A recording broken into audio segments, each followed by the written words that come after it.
闺蜜自刎脱离世界那日，我说我也想走了。当时全府都在用晚膳，闻言愣了一下。二哥最先哈哈大笑出声，瞧，三妹还在做梦自己是穿越者呢。娘嗔怪地瞪我一眼，是不是最近因为你安然妹妹的事闹小脾气了？我沉默不语，只有薛姨苏知道我是认真的。她压低声音懒懒说，长公主明艳独立有谋略，在现代有个富裕的家，你有什么？离开这里继续回去当孤儿？她认真地帮我剥虾。经墨，乖，那什么欲拒还迎，很蠢，别学。我慢慢地扒完碗里的饭，也笑了。是的，我的确什么都没有，但攻略成功，拿了1000万奖金。重新再找一个家，倒也不算难事。大家好，欢迎收看达达听书。闺蜜自杀的消息传出来时，我正在祠堂跪了1天1夜，起身都觉得恍惚费劲。贴身丫鬟小桃过来扶我时，气得双眼通红。若不是表小姐胡搅蛮缠，您怎么会大冷天的落水？还好薛世子救了您。她又有些垂头丧气，不过奴婢想不通，世子明明看到了，为什么不帮您辩护呢？我一怔，眼前似乎还现出薛姨苏淡淡的神色。经墨，他本就是寄人篱下，若被当场罚了，心里怕是难过去那关。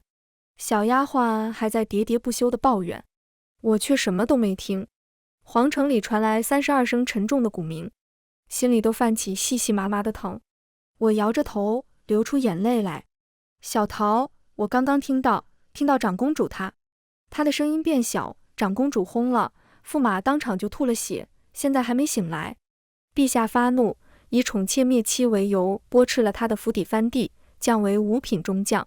看见我的脸色不好，小桃安慰道：小姐放心，长公主是穿越的奇女子，风华绝代，走也走得轰轰烈烈，全城的百姓都在为她点灯，她会安好的。想到那个骄傲直爽，从不肯吃一点亏的女子，我喃，那就好。回屋梳洗了番，我匆匆赶往公主府。府上的马车全被许安然借走了，跟二哥出城踏青去了。大哥正靠在长廊看书，看见我一愣，温声说：经墨，膝盖还疼吗？大哥这里有白玉膏。与他那日冷漠的公事公办相反，他笑着摸摸我的头，这件事认个错，长个记性就好，都是女儿家，别太多心思。我垂眸，紧紧捏住手里的药膏，走至转角处，我轻轻扔掉了。没有马车，我就在街上走着，路上遇见了薛姨苏，她懒懒的抬帘，看见是我，一双桃花眼潋滟生光。经墨，我送你吧。我正要拒绝，被他一把拦腰抱起，在半空转了个圈，吓得我紧紧扶住他。跟小爷我客气什么？走吧，刚好顺路。他一向了解我所思所想。马车很快停在了公主府，长公主的遗体还没有下棺。这位传闻里冷情淡漠的驸马坐在她身边，喝得酩酊大醉。一个粉衣姑娘诺诺地抱着孩子跪在一边。夫君，都是妾身的错，惹怒了公主，妾身不应该要留下这个孩子。滚，都走！被气压低沉的男子狠狠打断，他眼里都是冷冽的怒意。如果不是你们，他不会离开的。府上的人全都吓得跪倒在地。薛世子懒懒地坐在他身边。行了，没出息，一个穿越女罢了，对你能有什么真心？他注定要走的，你这也算及时止损。我顿了顿，没有看他。白玉巾很安静地躺在榻上，连走的时候也是穿了一身张扬的红裙，嘴唇勾起，眼尾擦了胭脂，像是在嘲笑着，不屑着。我羡慕他孤注一掷的勇气，羡慕他随心而动的松弛自由。雨丝不知何时密密麻麻地落下，我突然有些孤独。回府后，天色已经很晚了。世子府和尚书府关系一向好，我和他又是青梅竹马长大的，薛姨苏便留下来用膳。另一边，许安然正兴奋地跟大哥讲今天的趣事。他比划着，二哥今天掏鸟窝，居然被一只蚂蚱吓到了，直接摔了下来。还好我手快，接住了他。怎么样，厉害吧？二哥许生一拍桌子，涨红了脸。许安然，你怎么说出来了？大哥许将的脸色不太好看，冷着脸上下检查了他一下。确认没事后，才一本书敲在二哥头上。你怎么招果安然的？许胜捂住脑袋喊冤枉，拜托，我怎么敢啊？最后是我垫在他身下的。许安然在一旁咯咯的笑，几人其乐融融。我垂下眼，许安然虽是寄居在我们府上，却经常跟着我喊哥哥、爹娘。当时我沉默，他就笑嘻嘻地拉住我的手，姐姐，我们不是好姐妹吗？你的就是我的，我的就是你的，好不好？我发呆时，薛一苏推开了门，摇着扇子笑得散漫。哦，安然妹妹不怕蚂蚱吗？她目光扫过我，某个胆小鬼可是最怕这些虫子了。许安然一脸欣喜，一拳砸在他胸前。当然，我可不是一般娇气古板的贵女。薛一苏挑眉，懒懒地推开他。行了，有点女人的样子行不？哦，有点女人的样子。他故意拉长了腔。大哥打断，有客人来，先吃饭吧。桌上，二哥聊起长公主自刎脱离世界一事，啧啧感叹，发表了他的长篇大论。这时，娘和爹正争着抢着给许安然装第一碗饭。我低头夹了根青菜，突然开口了。我也想走了。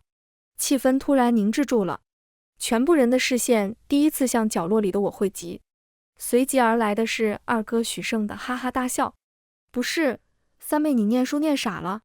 你也要脱离世界？你是那些神通聪明的穿越者吗？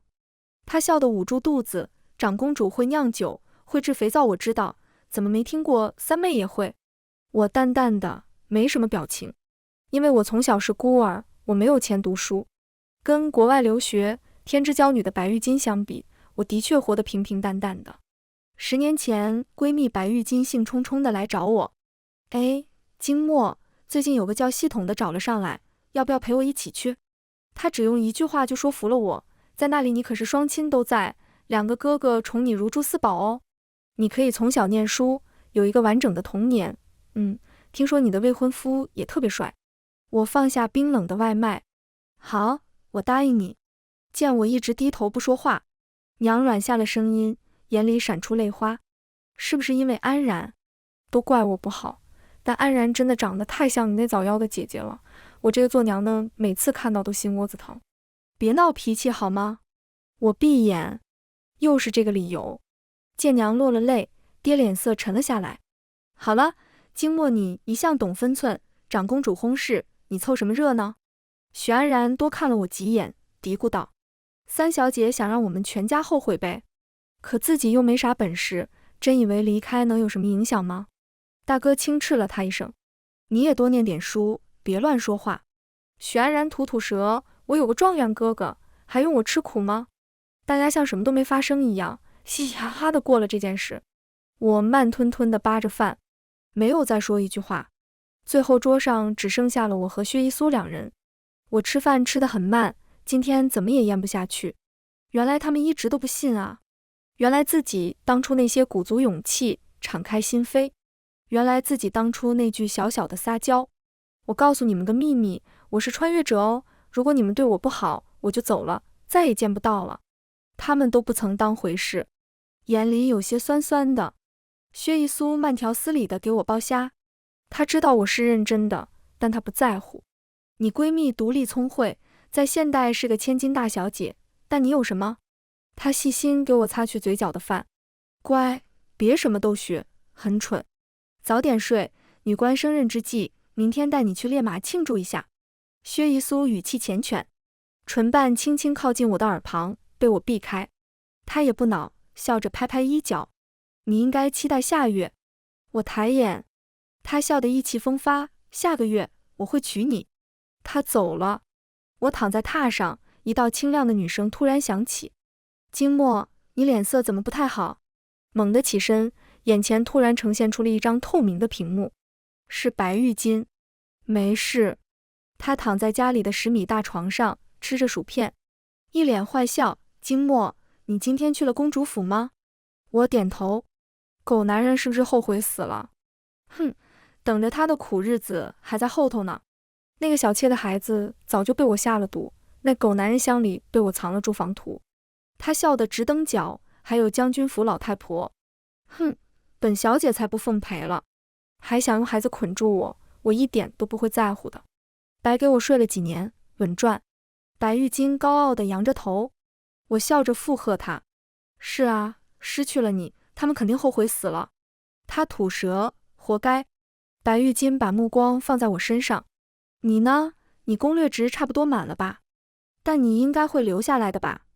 我还没说话，他长长的叹口气，哎，实话说你这个身份很好啦，家里宠爱，未婚夫青梅竹马，身边干净，不像我那个皇帝猜忌，夫君还纳了几个妾。他笑眯眯的托腮看我，金墨，你真是有福啦。我猜你在1000万和这个家里选后者，而且薛一苏那么爱你。行吧行吧，到时候你成婚我还能来看吗？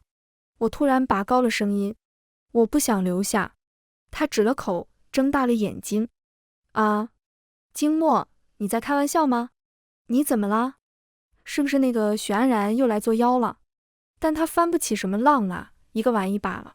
相信系统测出的攻略值，他不管是在尚书府还是薛一苏心里，都比不过你一根头发。我垂眸，我相信的。但是人有时就是那么固执，就像是一根刺，会让人心里膈应的不行。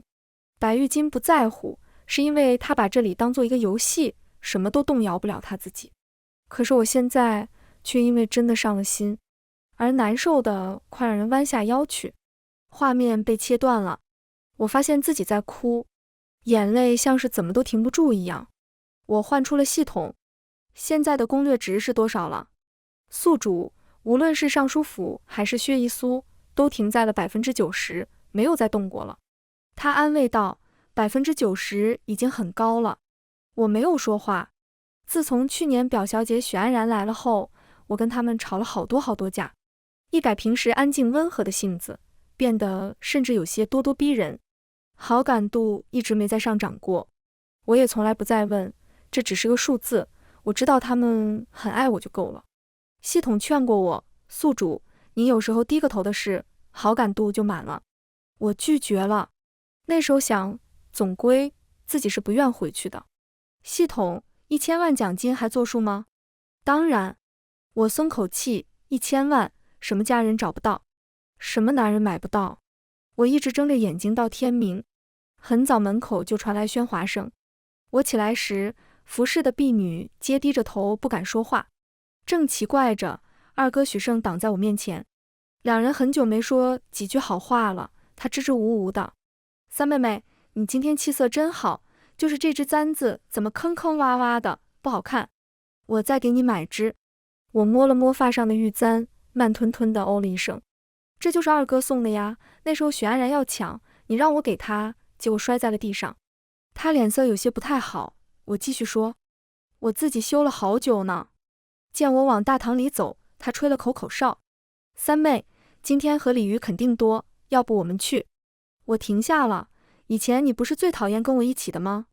不远处，许安然兴高采烈地跑了出来，二哥，你在这里啊？我是电视第一诶。我慢慢地看向身后脸色别扭的人，哦，原来我被刷下来了，他怕我难受呢。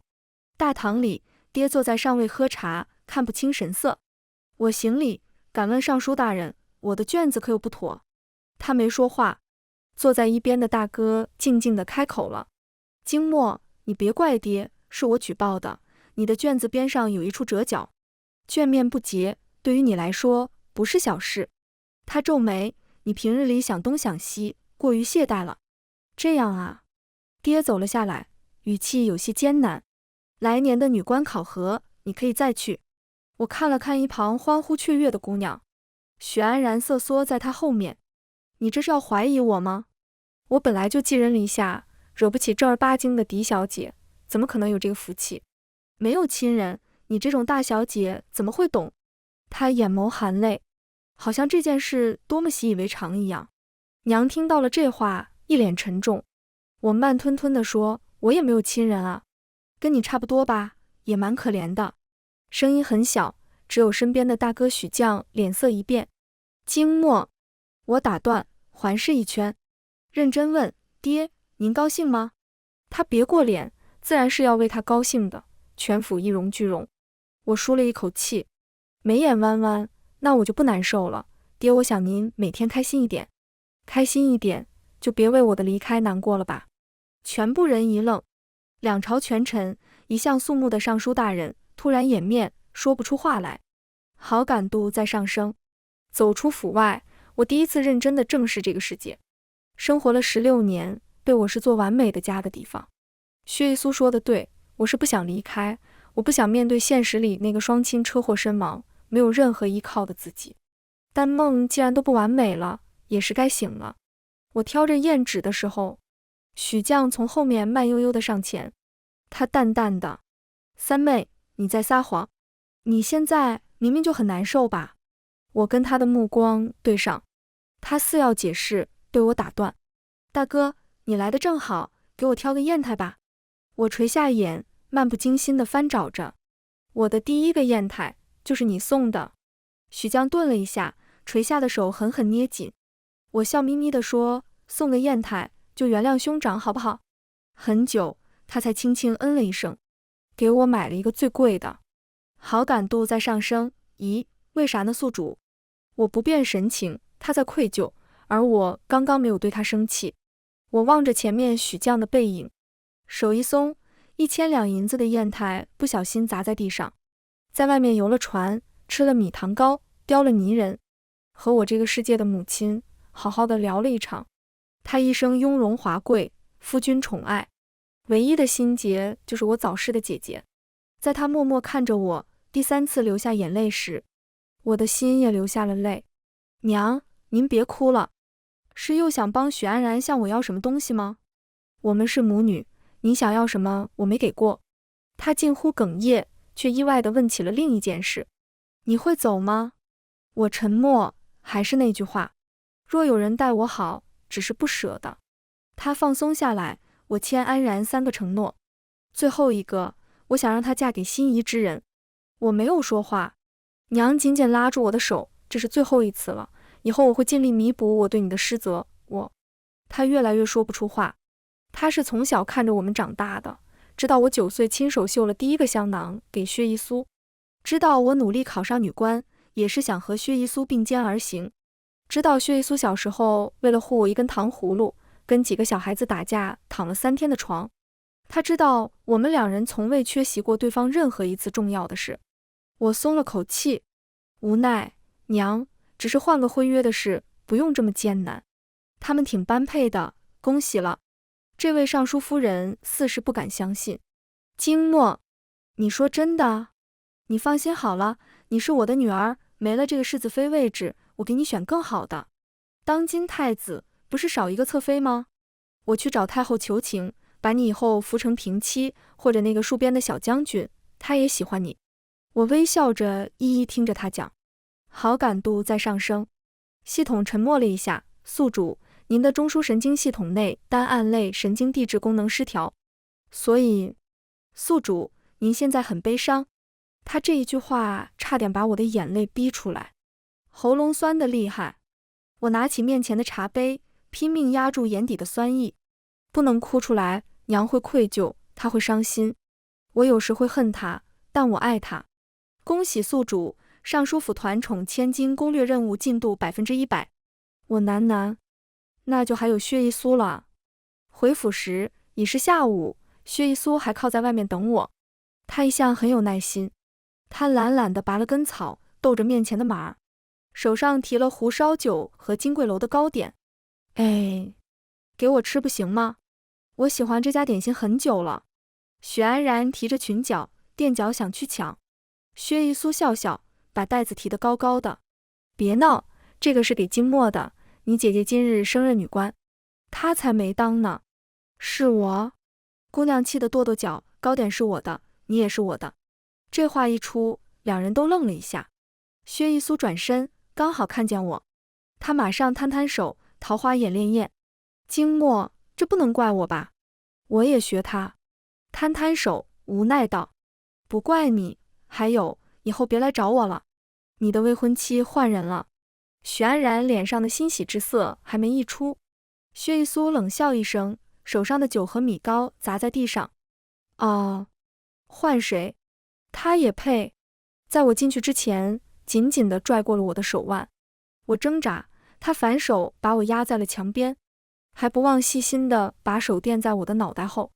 金墨，你不是一直以来的梦想就是嫁给我吗？他声音低低的。你要食言？薛一苏定定地看着我，指腹轻轻擦过我的眼尾。骗子！他一向细致入微。金墨，到底发生什么事了？告诉我，我带你杀回去。许安然捏着裙角，有些慌张。我不由得看了他一眼。薛一苏挑眉，松了口气。总不会就因为一个女官吧？他笑着摇摇头。松开我，还是小孩子脾气。女官考核年年都有，何况你考这个干嘛？大不了我求求皇祖母，让你也当一个玩玩算了。是了，像他这样的氏族贵勋，怎么会理解我呢？我很平静，我要念书，这一点与你无关。薛一苏无奈。好，但这件事跟安然没有关系吧？虽然我可以无条件宠你，但对一个无辜的小姑娘，这是不是不太好？他试探地说。你大哥那人我了解，出了名的宠妹狂魔，如果他都判你不合格，那……许安然脸上显出一抹得意。我没看他，我的目光透过这红墙府邸，似是在发呆。他还是不舍得动许安然。我轻轻打断他。薛一苏，不是要带我去猎马吗？还作数不？最后一些话，我想独自跟他说。许安然不满道。你不生女官，你学什么猎？嘘。薛一苏扬起好看的笑意，定定地看着我。以前我每次岔开话题时，就是代表我不想争了，我认输了。话却是对许安然说的。你姐姐她伤心呢，离不了我，我明天再带你去。走。许安然咬着唇，不甘心地走了。走前还不忘瞪我一眼，小声嘟囔：不是吧，古代的女人就是矫情，就一个女官要她命了一样，一副死气。我不由得摸了摸脸。这么快了吗？薛一苏担心地看着我。你脸色很苍白。这是我送你的马，我府上那匹拴着的白马。那时你说太娇贵，不够威风，不符合你的风格。他愣了一下，但还是笑着接话。是啊，后面骑着骑着，我发现自己还蛮喜欢的，习惯了吧？他吹了口口哨，翻身上马，伸手向我拉来。抱紧了。薛一苏一路带着我穿街走巷，到了郊外的猎马场。他提着弓，偏头向我说：想要那只兔子吗？给你做双毛绒手套。我摇摇头，接过他手上的弓箭。让我来试试吧。你会？要不要我教你？我摇头，第一支箭射在了桃花树上，漫天桃花洋洋洒洒。薛一苏，你还记得我们第一次遇见，我就跟你说了我不属于这个时代。他拍拍肩上的花瓣。记得，你跟我讲了你们那里的故事，说每个姑娘都可以独立自主，不依靠他人。他眼里闪过心疼。你说你从小气运不好，家里没有人了。不过幸好你来到了这里。我没什么反应。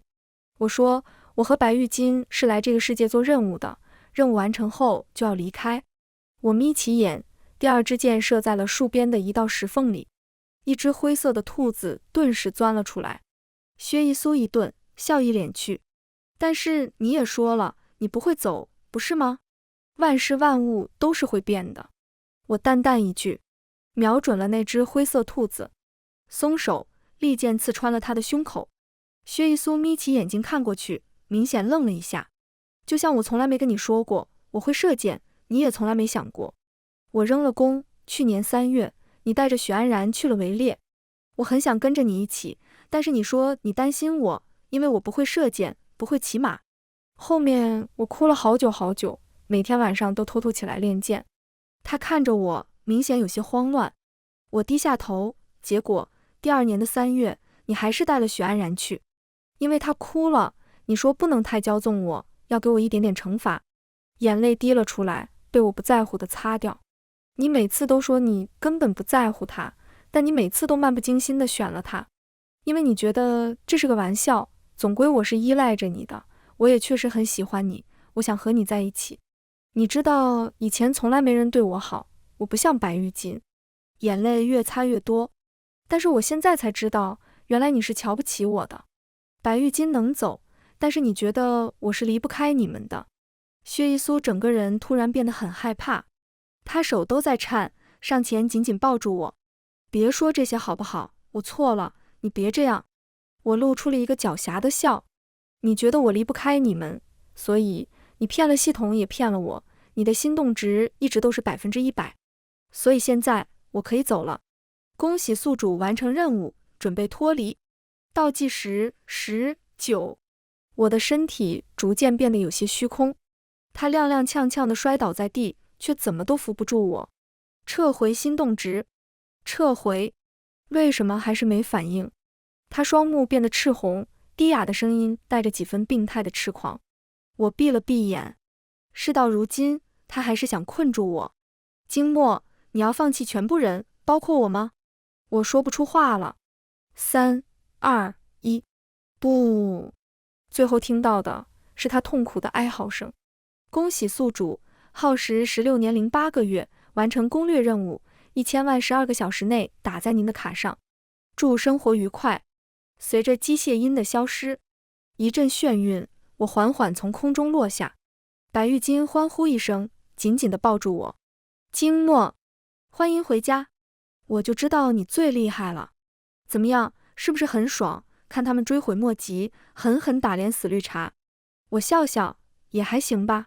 我轻轻推开他，不说这个了，我饿了。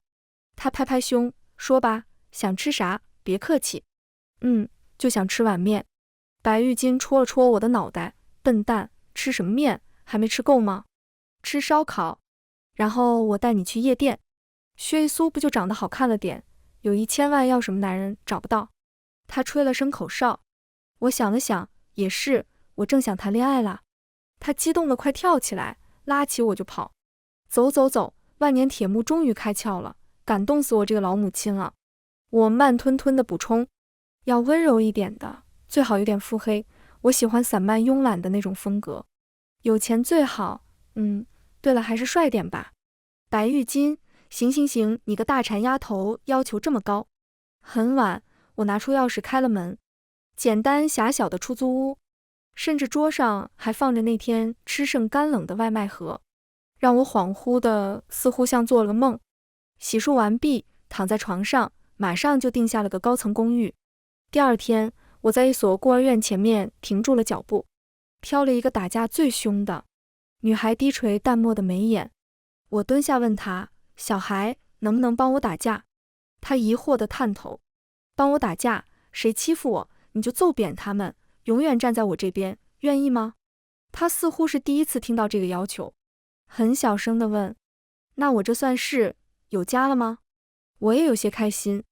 是呀，我也有家人啦。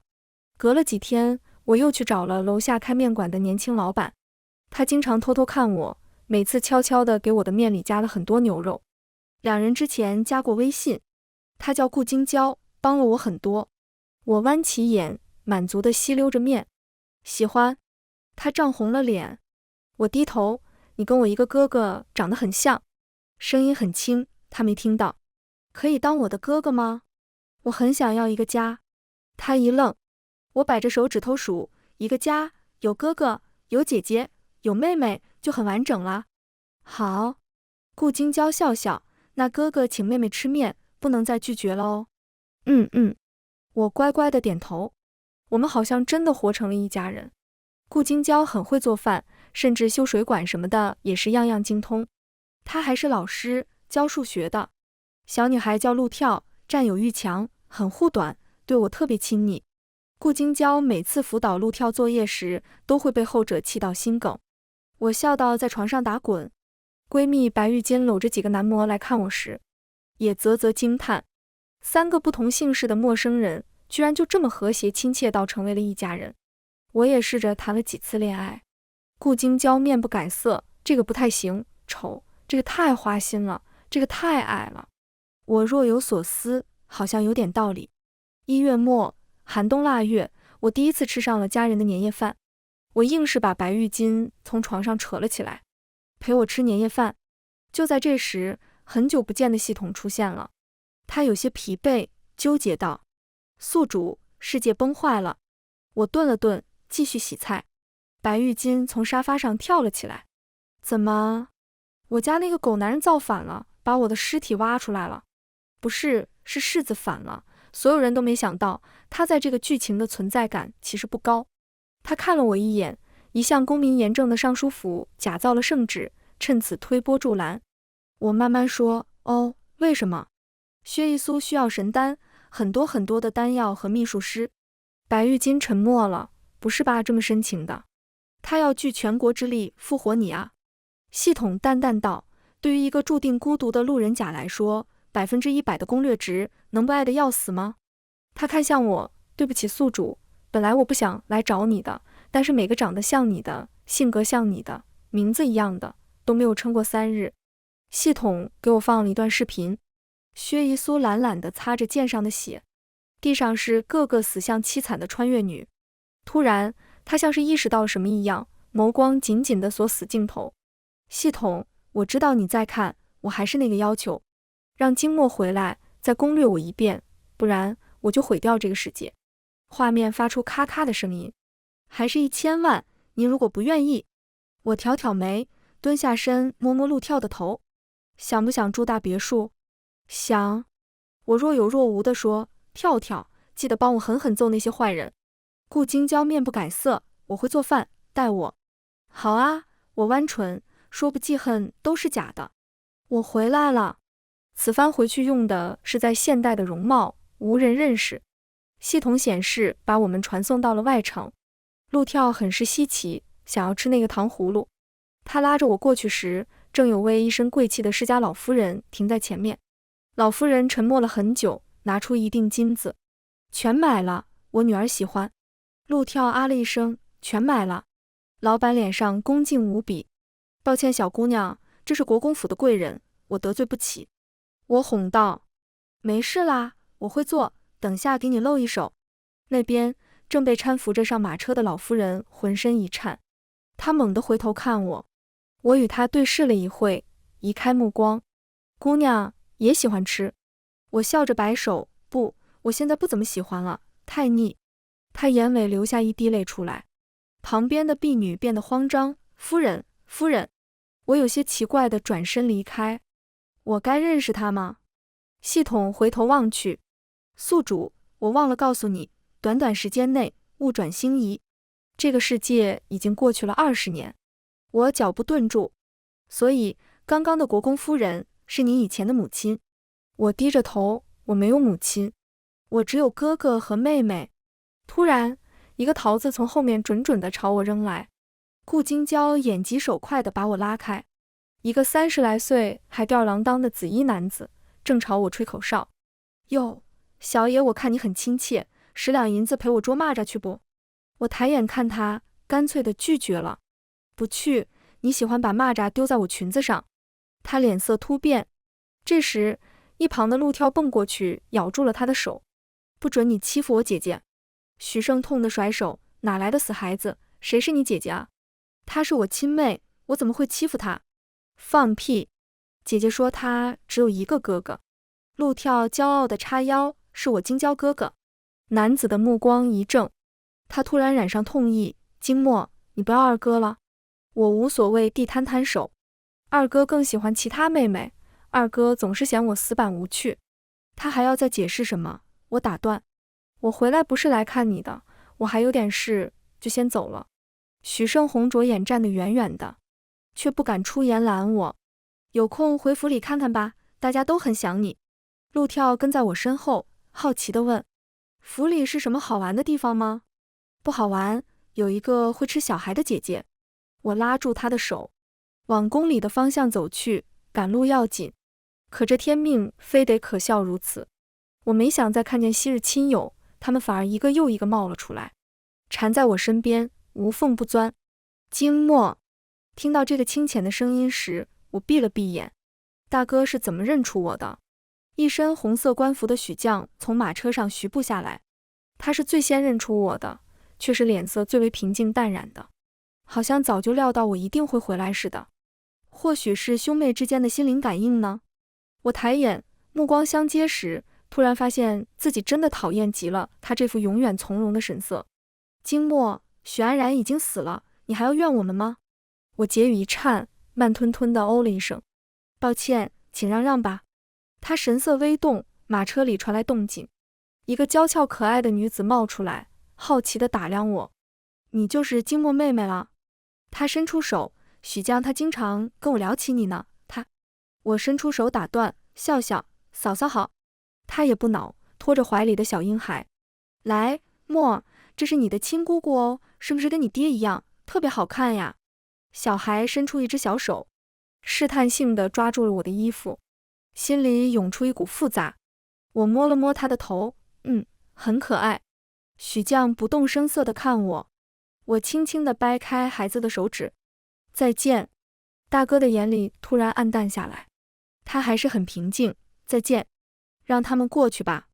宫门外的侍卫恭敬地让开，直到我的身影逐渐消失在宫墙里，才听到后面若有若无的叹息声。好好保重。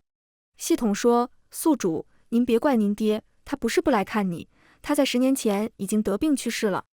我沉默，我没有问你。他挠挠头，消失了。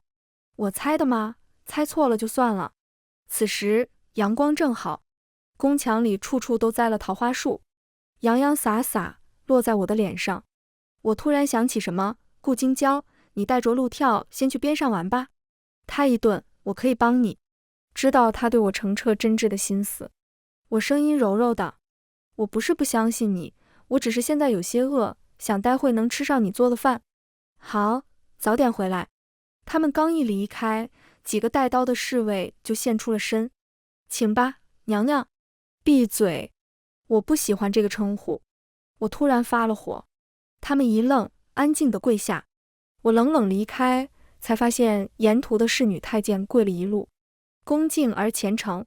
他们无一例外穿着红色的宫服，遍地都是桃花，以前特别喜欢的味道，如今闻得让人作呕，一刻都不想看到。我提起裙子开始跑起来。所以呢？所以薛一苏到底是什么意思？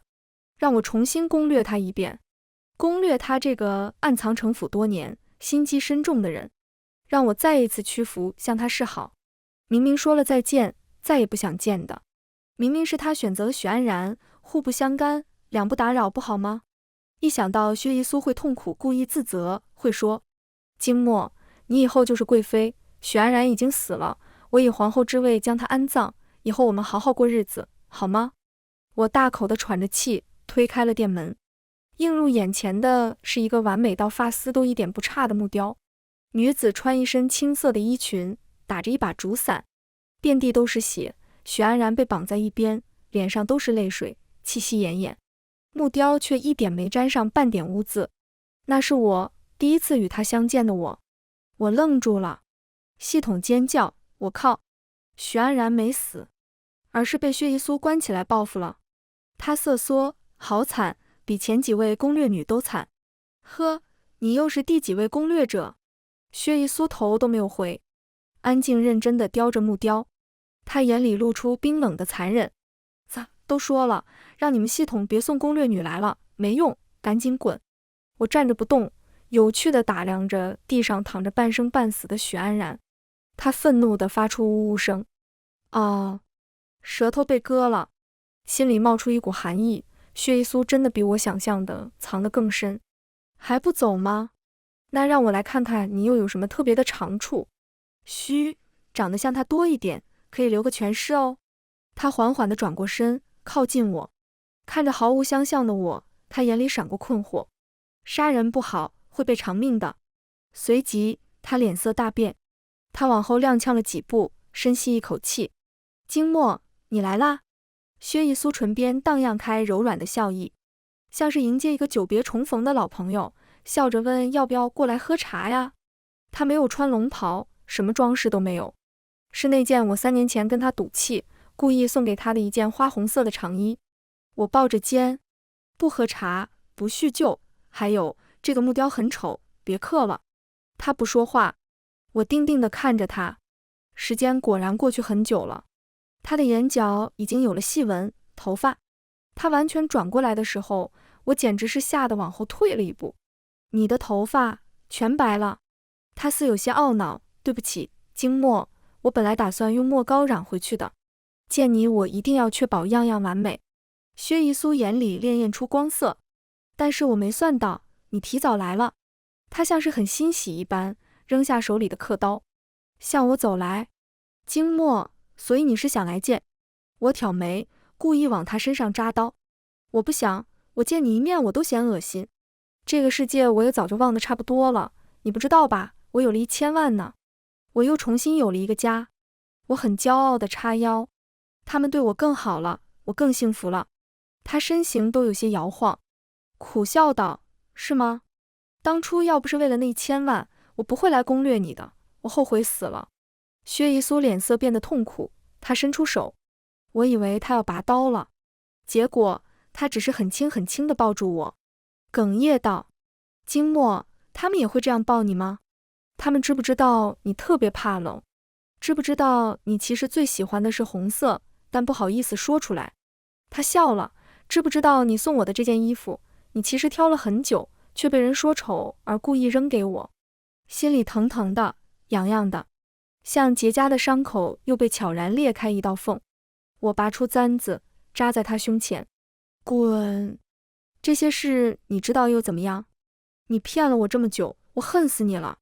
薛姨苏不躲，她反而靠我更近，抚上我的眉眼。经墨，我老了，你还是这么美丽。我这才发现，她的眼睛是异常的血红的，连带着视力都快不行。系统啧啧惊叹，插了一句话：宿主，他活该。